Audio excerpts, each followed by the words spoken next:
বছরের হাদি, এমন একজন নেতা, তার একটা বক্তব্য আপনারা দেখবেন ইউটিউবে।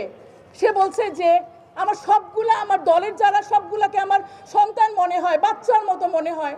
সুবহানাল্লাহ, একটা বাচ্চা বয়সী ছেলে তার অনুসারীদেরকে বলছে, তার দলের লোকদেরকে বলছে তার বাচ্চা মনে হয়।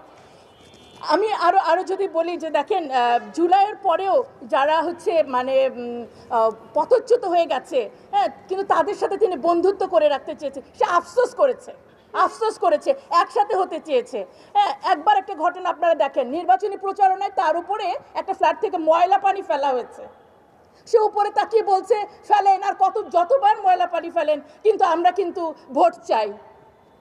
ক্ষমতা আমাদের নাই, আমাদের সন্তানদের বাঁচতে দিন।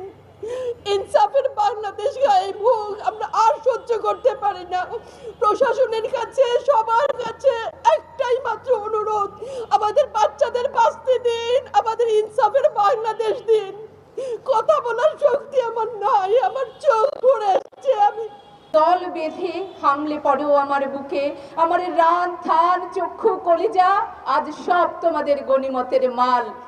দেশি শুয়ার খুবলে খাওয়ার আগেই আমার ইচ্ছে মতো ছিঁড়ে খাও তোমরা, কিন্তু দোহাই তোমার মস্তিষ্কটা খেও না, তাহলে শীঘ্রই দাস হয়ে যাবে তোমরা। খুনিরা হাদি ভাইয়ের দাস হয়ে গিয়েছে, কারণ তারা গুলিটা করেছিল হাদি ভাইয়ের মাথায়।